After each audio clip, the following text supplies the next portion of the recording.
All right. Today's selection is Berkeley Breath's classic Mars Needs Moms. Yes, they made a horrible movie out of this, but we'll forgive them for it and just read the book. Mars Needs Moms.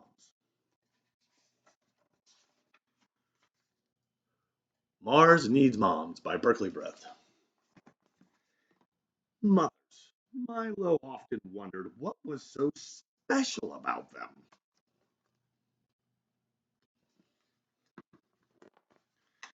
Anyone could see they were giant summer-stealing, child-working, perfumey garden goblins.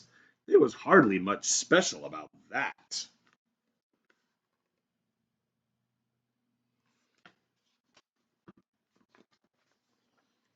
Mothers were also bellowing broccoli bullies and carrot-cuddling cuckoos. Nothing very special about that, thought Milo. Mothers were slave driving, trash mashing, rubbish odor ogres. Nothing special about that.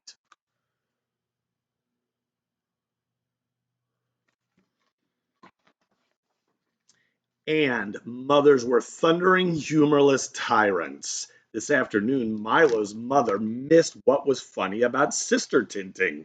Up to bed now, she thundered. Tyrant, barked Milo. No supper, said his mother.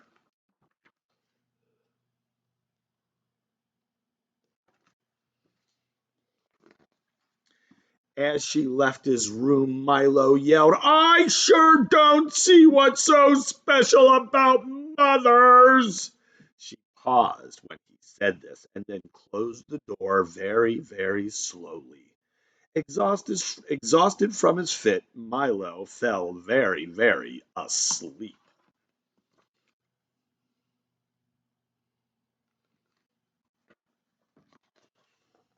Milo slept so deeply that he never heard the distant roar of rocket engines in the night sky beyond his window. He never saw the tongue of orange flames light up the nearby hills. The spaceship landed just outside of town. They'd arrived. But who?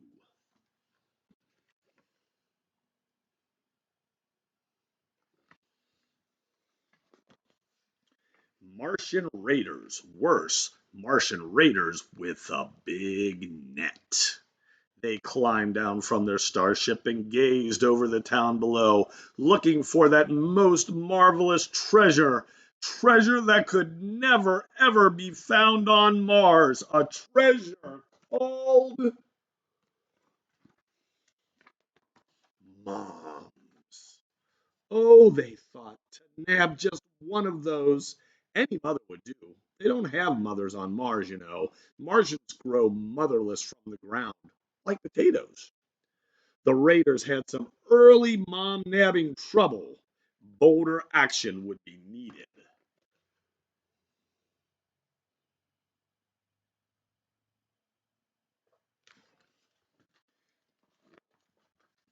Milo awoke to strange sounds down the hall. He peeked around the door to see his mother being carried past the bathroom by three Martians the color of jelly beans. That, he thought, is something you don't see every day.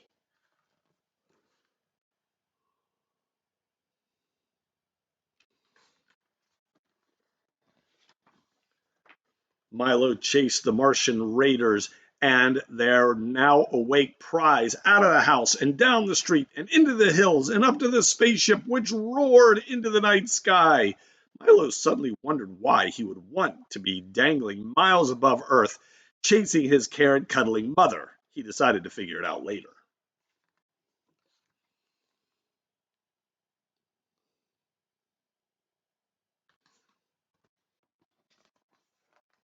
Milo found himself locked in the bottom of the spaceship, so he put on a spare space helmet and curled up in a corner, trying to stay warm. He slept as the ship sped toward the distant red planet.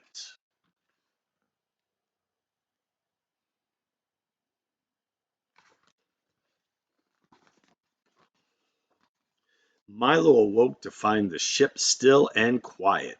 The door was open, and suddenly he knew why Mars so badly wanted mothers.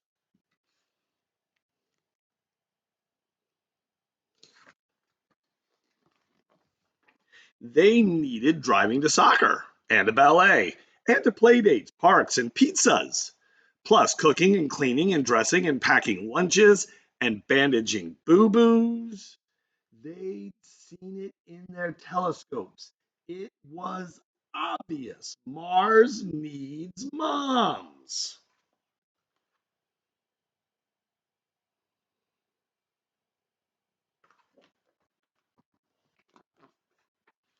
How perfectly, completely sensible of them, thought Milo. And he decided to go tell them just that. But he tripped. Down, down, down.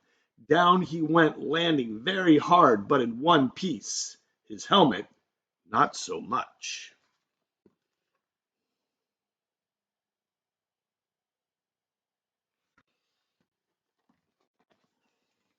Milo gasped and choked. As anyone knows, breathing Martian air is like breathing mustard. He sucked it in and instantly grew weak and dizzy, and things began to go dark. Milo was fading. He barely sensed someone approaching.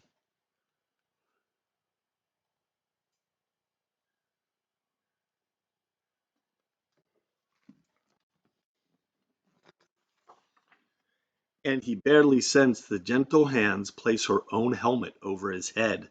Milo opened his eyes, and for the first time he saw neither a broccoli bully nor a slave driving garden ogre. He didn't see a tyrant or a dictator or a weary driver to soccer games. Suddenly he knew what was special about mothers. She looked at him smiling and said, I love you too. I love you to the end of the universe.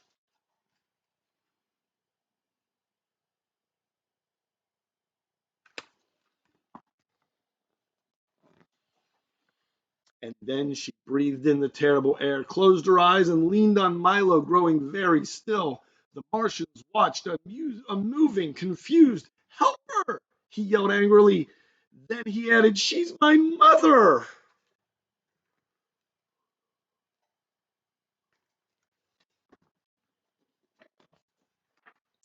Finally, the mighty mom nabbers of Mars understood. Their wonderful telescopes had seen many things about mothers down on Earth, but like certain little boys, they'd missed the best part. The Martians quickly fetched another helmet and hoped that it wasn't too late.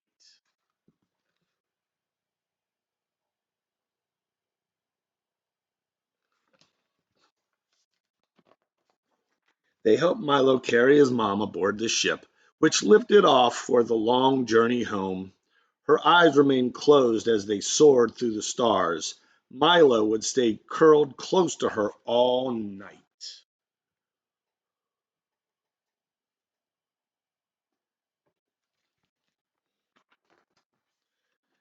And he would be there when she woke up in the morning.